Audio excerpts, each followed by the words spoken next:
Mr. Chadha. Mr. Chadha.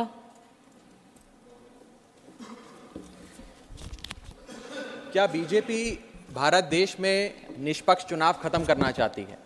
क्या भाजपा की सरकार लोकतंत्र की कोई अहमियत नहीं समझती? क्या भाजपा की सरकार के लिए संवैधानिक संस्थाओं की कोई अहमियत नहीं है? क्या भाजपा सरकार हर संवैधानिक संस्था को बनाना चाहती है? क्या भाजपा सरकार सुप्रीम कोर्ट के फैसले की कोई सम्मान नहीं करती, उसकी कोई अहमियत नहीं समझती? ये कुछ सवाल हैं जो बिल पढ़ने के बाद मेरे जहन में आए, और वो इसलिए आए क्योंकि इस बिल के माध्यम से ये सरकार चुनाव आयोग को पूरी तरीके से अपने नियंत्रण में लेना चाहती है, यानी कि चुनाव आयोग पे पूर्ण कब्जा चाहती है। मैम, चुनाव आयोग के 3 सदस्य होते हैं, एक मुख्य चुनाव आयुक्त यानी कि चीफ इलेक्शन कमिश्नर और 2 अतिरिक्त इलेक्शन कमिश्नर्स। इनकी चयन और नियुक्ति इस बिल के माध्यम से पूरी तरीके से सरकार के हाथों में आ जाएगी, और वे जिसको चाहें, चाहे वो पार्टी का शख्स हो, यस मैन हो, पार्टी मैन हो, जिस मर्जी को चाहें वे चुनाव आयुक्त बना सकते हैं। चुनाव आयोग की हमारे देश के चुनावों में बड़ी महत्वपूर्ण भूमिका है। किसका वोट बनेगा, किसका वोट कटेगा, ये चुनाव आयोग तय करता है। किस तारीख पर चुनाव होगा, कितने चरण में चुनाव होगा, ये चुनाव आयोग तय करता है। ईवीएम मशीन कहां कहां भेजी जाएंगी, उसका नियंत्रण, उसका मैनेजमेंट, उसका योग, उसका प्रयोग, सारी चीजें चुनाव आयोग तय करता है। तो इसीलिए चुनाव आयोग एक बड़ी महत्वपूर्ण संस्था है इस देश के फ्री एंड फेयर इलेक्शंस के लिए। Ma'am, I will mince no words. This bill is going to destroy one of the few remaining independent institutions in India, that is the Election Commission, and thereby dislodge free and fair elections from India. ये bill 3 व्यक्ति या संस्था का अपमान है। पहला अपमान है सुप्रीम कोर्ट का।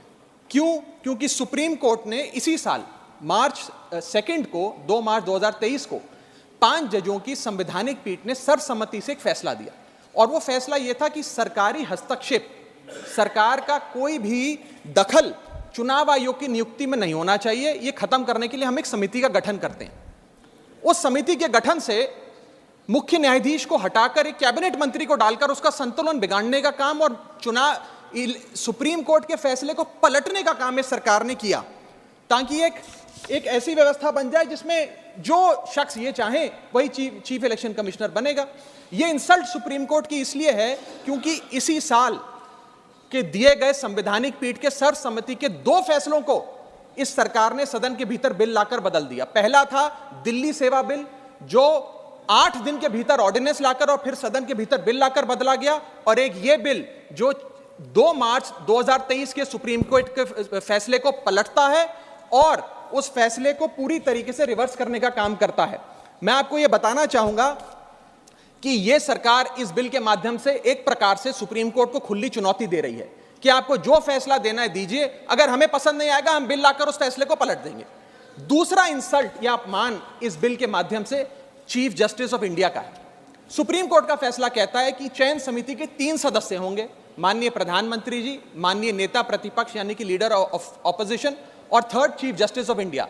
इन 3 मेंबरी समिति में से इस बिल के माध्यम से सरकार ने चीफ जस्टिस ऑफ इंडिया को हटा दिया और एक कैबिनेट मंत्री को उनकी जगह बिठा दिया। चीफ जस्टिस ऑफ इंडिया से इतना परहेज कि साफ तौर पे उन्हें इस समिति से हटाने के लिए इस बिल को लाया गया। मैं सरकार को याद कराना चाहूंगा कि समय समय पर इलेक्टोरल रिफॉर्म्स के लिए इस देश में कमेटियां बनी, और अधिकांश कमेटियों ने यह फैसला दिया, यह रिपोर्ट दी, यह सजेशन दिया कि समिति के भीतर चीफ जस्टिस ऑफ इंडिया यानी कि इस देश की न्यायमूर्ति को जरूर होना चाहिए। चाहे वो तारकुंडे कमेटी हो, दिनेश गोस्वामी कमेटी हो, वोरा कमेटी हो, इंद्रजीत गुप्ता कमेटी हो, जीवन रेड्डी कमेटी हो, या फिर इसी सरकार की लॉ कमीशन की रिपोर्ट हो। तीसरी इंसल्ट इस बिल के माध्यम से भाजपा सरकार एक ऐसे शख्स की कर रही है जो व्यक्ति भाजपा का संस्थापक थे, जो व्यक्ति आज भी भाजपा के मार्गदर्शक हैं, जो व्यक्ति भाजपा के भीष्म पितामह के नाम से जाने जाते हैं, वो व्यक्ति जो भारत देश के पूर्व प्रधानमंत्री रहे यानी कि लालकृष्ण आडवाणी जी, पूर्व उप प्रधानमंत्री रहे। मैम, 2 जून 2012 को, और मैं राज्यसभा के पटल पे इस लेटर को रखूंगा, 2 जून 2012 को माननीय लालकृष्ण आडवाणी जी ने उस समय के प्रधानमंत्री डॉक्टर मनमोहन सिंह को पत्र लिखकर कहा कि चुनाव आयोग की जो भूमिका है चुनावों में बड़ी महत्वपूर्ण है, उसकी नियुक्ति पर एक बहुत बड़ा संदेह, प्रश्न चिन्ह लगा हुआ है, और उसकी नियुक्ति सरकार के हाथ में नहीं होनी चाहिए। और वो लिखते हैं, the present system whereby members to the election commission are appointed solely on the advice of the prime minister does not evoke confidence in the people. keeping these important decisions as the exclusive preserve of the ruling party renders the entire selection process vulnerable and open to manipulation and partisanship. और वो कहते हैं कि समिति 5 सदस्यों की हो जो सीईसी की चयन करे, उनकी नियुक्ति करे, जिसमें प्रधानमंत्री हो, जिसमें लीडर ऑफ ऑपोजिशन लोकसभा हो, जिसमें लीडर ऑफ ऑपोजिशन राज्यसभा हो, जिसमें चीफ जस्टिस ऑफ इंडिया हो और कानून मंत्री हो। यानी कि 2 सदस्य सरकार के, 2 सदस्य ऑपोजिशन के और 1 न्यायपालिका के। ये समिति बड़ी अच्छी है। यानी कि अडवाणी जी भी चीफ इलेक्शन कमिश्नर की स्वतंत्रता के लिए, चुनाव आयोग की स्वतंत्रता के लिए लड़ते रहे, लेकिन इन लोगों ने अडवाणी जी को भी उनके हक की, उनके अधिकार की बात नहीं दी। आज मैं सदन में दूसरी बार लालकृष्ण अडवाणी जी के हक की, उनके अधिकार की बात मांगने के लिए खड़ा हुआ हूं। पहला जब उन्होंने दिल्ली सेवा बिल पर कहा था दिल्ली को पूर्ण राज्य का दर्जा दिया जाए, और आज जब उन्होंने कहा कि चीफ इलेक्शन कमिश्नर की नियुक्ति स्वतंत्रता से हो, निष्पक्ष तरीके से हो। आगे मैं 3 महत्वपूर्ण कारण बताना चाहूंगा मैडम, जिसके चलते ये बिल को आज मैं और मुझे लगता है समस्त विपक्ष अपोज करता है। पहला कि ये बिल पूरी तरीके से इलीगल है, गैर कानूनी है, और वो इसलिए है क्योंकि you can not reverse a supreme court judgment without changing the very basis of it. यानी कि अगर आपको सुप्रीम कोर्ट के फैसले को पलटना है तो सुप्रीम कोर्ट जिस फैसले को देते हुए जिस आधार को रेफर करता है, आपको उस आधार को बदलना पड़ेगा। आप सीधा फैसला नहीं पलट सकते। लेकिन इन लोगों ने सुप्रीम कोर्ट के फैसले की मूलभूत भावना को इस बिल के माध्यम से चोट पहुंचाने की कोशिश करी है और निष्पक्षता को चुनाव आयोग की भंग किया है। दूसरी कारण क्यों ये बिल गैर का, इसलिए क्योंकि ये बिल बेसिक स्ट्रक्चर, माइक, मेरा माइक चला गया, क्योंकि ये bill basic structure of the constitution के खिलाफ है। Basic structure of the constitution है free and fair elections, basic structure of the constitution है निष्पक्ष चुनाव और डेमोक्रेसी। अगर बायस्ड इलेक्शन कमीशन होगा तो चुनाव भी बायस्ड होगा। अगर गैर निष्पक्ष तरीके से चुनाव आयोग चुना जाएगा तो हिंदुस्तान में चुनाव भी गैर निष्पक्ष तरीके से होंगे। इसीलिए यह basic structure of the constitution को भी पूरी तरीके से वायलेट करता है। मैं आगे बताना चाहूंगा कि दूसरा महत्वपूर्ण कारण क्यों यह बिल एक प्रकार से सरकार के हाथ में चुनाव आयोग का पूरा नियंत्रण दे देता है। Why is the selection committee biased in the favour of the government? Supreme court ने कहा 3 मेंबरी समिति होगी जो तय करेगी कि चुनाव आयोग में कौन कौन बैठेगा, प्रधानमंत्री, लीडर ऑफ ऑपोजिशन और चीफ जस्टिस ऑफ इंडिया। इसमें से चीफ जस्टिस ऑफ इंडिया को निकाल बाहर कर एक कैबिनेट मिनिस्टर को इसमें डालकर पूरा नियंत्रण सिलेक्शन समिति का इन लोगों ने बिगाड़ दिया, जिसके चलते आज इस समिति में सरकार के पास 2 वोट हैं। 2:1 से सारे फैसले मेजॉरिटी से सरकार ले सकती है। इसमें सर्वसम्मति से फैसला नहीं लेना, यूनानिमिटी से फैसला नहीं लेना। सरकार चाहे तो 2:1 से कोई भी फैसला ले सकती है। यानी कि सारा नियंत्रण कौन मुख्य चुनाव आयुक्त होंगे, कौन चुनाव आयुक्त होंगे, ये सरकार के हाथ में आ जाता है। और ये एक ऐसी व्यवस्था बनाता है कि एक पार्टी मैन, एक यस मैन चुनाव आयुक्त बन सकता है। वो दिन भी दूर नहीं कि चाहे भाजपा अगर कल तो संबित पात्रा को चीफ इलेक्शन कमिश्नर बना सकती है मैडम, और 2:1 के रेशियो से संबित पात्रा देश के चीफ इलेक्शन कमिश्नर बन सकते हैं। आप सोचिए कि ये कितना खतरनाक होगा अगर वो चीफ इलेक्शन कमिश्नर बन गए। मैं आगे चलता हूं। पैरा 9 इस सुप्रीम कोर्ट जजमेंट का कहता है, the executive alone being involved in the appointment ensures that the commission becomes and remains a partisan body and the branch of the executive. The independence of the commission is intimately interlinked with the process of appointment. यानी कि supreme court ये कहता है कि चयन का जो पूरा प्रोसेस है वो पूरी तरीके से इलेक्शंस कैसे होंगे, फ्री होंगे कि फेयर होंगे, वो तय करता है। मैं आगे चलता हूं, 14 मिनट है मैडम, अभी तो 6 मिनट बाकी हैं। सुप्रीम कोर्ट आगे अपने पैरा 186 में हाईलाइट करते हुए कहता है, a person who is weak kneed before the powers that be cannot be appointed as the election commissioner. A person who is in a state of obligation or feels indebted to the person who has appointed him fails the nation and can have no place in the conduct of elections, forming the very foundation of our democracy.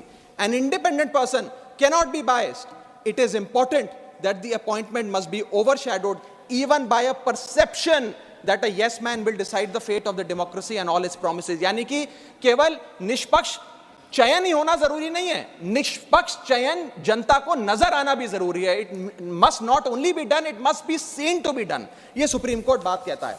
मैं आगे चलता हूं। तीसरा कारण कि क्यों हम इस बिल को अपोज कर रहे हैं वो है कि ये जो प्रपोज्ड सिलेक्शन कमिटी है इसमें कोई चेक्स एंड बैलेंसेस नहीं है। चेक्स एंड बैलेंसेस इसलिए नहीं है क्योंकि सारे फैसले तो सरकार के पक्ष में होंगे, 2 मंत्री सरकार के उसमें बैठे हैं, एलओपी को मात्र फॉर्मेलिटी के लिए इसमें बिठाया गया है, तो एक प्रकार का फिक्स्ड मैच इसमें नजर आता है। अब आप ही सोचिए, 3 मेंबरी समिति है जिसमें माननीय प्रधानमंत्री जी हैं, मान लेते हैं हमारे सदन के लीडर ऑफ ऑपोजिशन मल्लिकार्जुन खड़गे जी उसके सदस्य हैं, और 3rd मेंबर अर्जुन मेघवाल जी कानून मंत्री यहां बैठे हैं वो हैं। अब इनकी बैठक चल रही है, इसमें माननीय प्रधानमंत्री जी कहते हैं कि मैं रमेश नाम के शख्स को चीफ इलेक्शन कमिश्नर बनाना चाहता हूं। खड़गे साहब कहते हैं कि मैं रमेश को नहीं सुरेश को चीफ इलेक्शन कमिश्नर बनाना चाहता हूं। क्या अर्जुन मेघवाल जी जो इसी सरकार के कानून मंत्री हैं वो प्रधानमंत्री जी को ये कह सकते हैं कि नहीं नहीं नहीं प्रधानमंत्री जी रमेश ठीक नहीं है, खड़गे साहब ने जिसको नॉमिनेट किया है सुरेश, मैं भी उसी के हक में वोट देता हूं, उसका चयन हो, वो चीफ इलेक्शन कमिश्नर बने? ये तो हो ही नहीं सकता। तो जो सरकार चाहेगी वही होगा। तो एक प्रकार से निष्पक्षता और स्वतंत्रता चीफ इलेक्शन कमिश्नर की खत्म करने का काम ये करती है। हमने एक बचपन में एक मुहावरा सुना था, जिसकी लाठी उसकी भैंस। तो ये पूरी तरीके से इस बिल में सिद्ध होता है कि लाठी भी इनकी, तो फिर इस कानून के माध्यम से भैंस भी इनकी। मैं आपको एक और उदाहरण के माध्यम से समझाता हूं। मान लीजिए भारत और ऑस्ट्रेलिया का क्रिकेट मैच हो रहा है, उस क्रिकेट मैच में अंपायर कौन होगा वो एक 3 मेंबर की समिति तय करेगी जो मैच कराएगी। वो 3 मेंबर की समिति में एक ऑस्ट्रेलिया के कैप्टन पैट कमिंग्स होंगे, दूसरे ऑस्ट्रेलिया के प्रसिद्ध प्लेयर डेविड वार्नर होंगे, और 3rd भारत के कप्तान रोहित शर्मा होंगे। अब ये 3 मेंबरी समिति अगर किसी अंपायर को चुनेगी तो वो अंपायर तो हमेशा ही ऑस्ट्रेलिया के साथ होगा, क्योंकि 2-1 की बहुमत ऑस्ट्रेलिया के साथ है। तो क्या निष्पक्ष मैच हो सकता है? क्या इंडिया इंडिपेंडेंट मैच खेल सकती है? ऐसा ही कुछ इस चुनाव आयोग के गठन से, इस बिल के आने के बाद इस देश में होने जा रहा है। मैं आगे चलता हूं मैडम, मुझे बोलने दीजिए। इसका माध्यम, मैडम मुझे बोलने दीजिए, मुझे डिस्टर्ब ना करें।